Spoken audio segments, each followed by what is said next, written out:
اور پھر اہل بیت جن کے نام پہ یہ طوفان بدتمیزی محرم الحرام میں یہ اٹھایا جاتا ہے، گستاخی اور توہین کا ارتکاب کیا جاتا ہے، وہ کیا کہتے ہیں؟ سیدنا علی رضی اللہ عنہ، پہلا فرمان صحیح بخاری میں ہے، اہل سنت کی معتبر ترین کتاب، اور شیعہ کی معتبر ترین کتابوں میں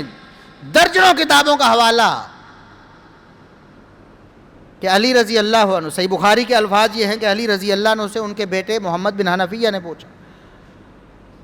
ابو جی مجھے بتائیں کہ ای الناس خیر بعد رسول اللہ صلی اللہ علیہ وسلم، اللہ کے رسول صلی اللہ علیہ وسلم کے بعد سب سے بہترین ہستی کون سی ہے؟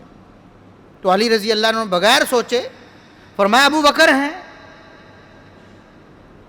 میں نے پوچھا محمد بن حنفیہ کہتے ہیں بیٹے ہیں علی رضی اللہ عنہ کے، کہتے میں نے پوچھا پھر کون ہے، دوسرے نمبر پر کون ہے؟ فرمایا پھر عمر ہیں، اور کون ہے؟ یہ علی رضی اللہ عنہ کہتے،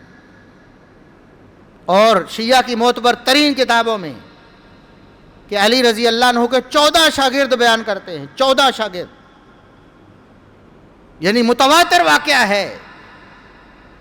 کہ علی رضی اللہ عنہ نے ایک دن خطبہ دیا، اور خطبے کا سبب یہ تھا کہ کسی نے ان جلیل القدر ہستیوں کے بارے میں کوئی نازیبہ بات کہہ دی۔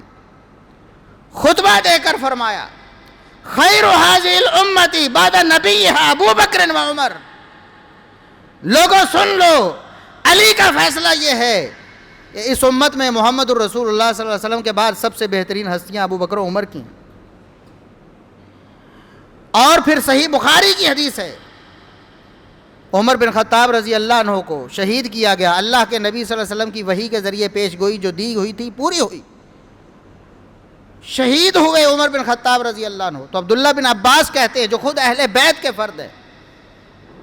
کہتے ہیں لوگ اکٹھے ہوئے عمر بن خطاب رضی اللہ عنہ کی شہادت پہ، آپ کا جسم اطہر چارپائی پہ پڑا ہوا تھا، لوگ ارد گرد جمع تھے، رش ہو گیا، لوگ ایک دوسرے کے اوپر گر رہے تھے رش کی وجہ سے دیکھنے کے لیے۔ تو میں نے دیکھا کہ ایک شخص نے اپنا جو کوہنی ہے وہ میرے کندھے کے اوپر رکھی، اور وہ شخص یہ کہہ رہا تھا کہ عمر تم دنیا سے چلے گئے ہو، اللہ کی قسم تمہارے بعد ایسا کوئی شخص نہیں ہے جو تم سے بہتر ہو، جس کو دیکھ کر میں اپنے اللہ کو راضی کر لوں، جس کی پیروی کر کے میں اپنے اللہ کو راضی کر لوں۔ عمر تم نے اپنے بعد اپنے سے بہتر کوئی شخص نہیں چھوڑا ہے۔ اور پھر کہا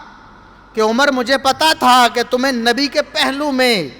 اللہ رب العزت نے جگہ دینی ہے، تمہاری قبر نبی کے پہلو میں بننی ہے، مجھے پتا تھا۔ کیوں؟ کہتا جب بھی میں نے نبی سے سنا، جب بھی میں نے سنا تو نبی یہ کہتے سنائی دے کہ میں نے ابو بکر اور عمر نے یہ کیا، میں اور ابو بکر و عمر گئے، میں اور ابو بکر و عمر آئے۔ نبی کی زبان پہ ابو بکر و عمر کا نام اپنے ساتھ جڑا ہوا تھا۔ مجھے اس وقت سے یقین تھا کہ اللہ رب العزت قبروں میں بھی تمہیں جدا نہیں کرے گا۔ عبداللہ بن عباس کہتے ہیں میں نے پیچھے مڑ کے دیکھا کہ یہ کون ہے جو عمر بن خطاب سے اس عقیدت کا مظاہرہ کر رہا ہے۔ میں نے دیکھا تو فَإِذَا علی بن ابی طالب، وہ کون تھے؟ علی بن ابی طالب رضی اللہ عنہ، یہ بدبخت جو عمر فاروق رضی اللہ عنہ پہ زبان تان دراز کرتے ہیں، ان کے ایمان پہ شبہ کرتے ہیں یا ان کی گستاخی کے مرتکب ہوتے ہیں، یہ اصل میں علی المرتضیٰ رضی اللہ عنہ کے گستاخ ہیں۔ علی المرتضیٰ رضی اللہ عنہ کا مذہب بھی وہی ہے جو کتاب و سنت کے مطابق اہل سنت کا مذہب ہے، اور ہم اہل سنت بلا تفریق سارے صحابہ کرام نبی کریم صلی اللہ علیہ وسلم کے سارے رشتہ داروں کا ادب اور احترام فرض سمجھتے ہیں،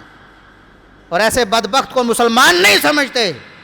جو نبی کریم صلی اللہ علیہ وسلم کے کسی رشتہ دار یا آپ کے کسی صحابی کی توہین یا ان کی گستاخی کرتا ہو، ان کے ایمان میں شبہ کرتا ہو۔ ہمارے نزدیک ہم وہ مومن نہیں ہو سکتے۔